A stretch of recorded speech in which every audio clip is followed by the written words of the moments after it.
સુરતના સચિન જીઆઈડીસી વિસ્તારમાં મકાનમાંથી સોના ચાંદીના દાગીનાને મોબાઈલ ફોનની ગરફોડ ચોરી કરનાર ગણતરીના કલાકોમાં આરોપીને સચિન જીઆઈડીસી પોલીસે ઝડપી પાડી મુદ્દામાલ કબજે કર્યો હતો। સુરતના સચિન જીઆઈડીસી વિસ્તારમાં બરફ ફેક્ટરી નજીકના ઘનશ્યામભાઈની ચાલમાં ગત તારીખ 4 અને 5 જુલાઈના રાત્રિના સમયે ગરફોડ ચોરીને અંજામ આપી રીઢા ચોરે સોના ચાંદીના દાગીનાના મોબાઈલ ફોન સહિતની મતાની ચોરી કરી હોવાનો ગુનો સચિન જીઆઈડીસી પોલીસ મથકે નોંધાયો હતો। જે ફરિયાદના આધારે સુરતના ઇન્ચાર્જ પોલીસ કમિશનર વામંગ જામીર, અધિક પોલીસ કમિશનર મહેન્દ્ર બગડિયા, નાયબ પોલીસ કમિશનર રાજેશ પરમાર અને મદદનીશ પોલીસ કમિશનર એસી તારાડીની સૂચના લઈને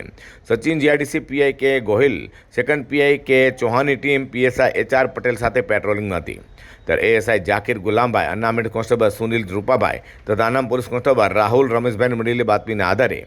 ગરફોડ ચોરીને અંજામ આપનાર રીઢાચોર રામચંદ્ર ઉર્ફે મોદી કિશન ધોબીને ઝડપી પાડી પોલીસે તેની પાસેથી સોના ચાંદીના દાગીનાને 2 મોબાઈલ ફોન સહિત 47,000થી વધુનો મુદ્દામાલ કબજે કર્યો હતો। તો ઝડપેલા આરોપી સામે અગાઉ પણ ચોરી અને પ્રોહિબિશન એક્ટ હેઠળના અનેક ગુનાઓ નોંધાયા હોવાનું પોલીસ તપાસમાં સામે આવ્યું છે।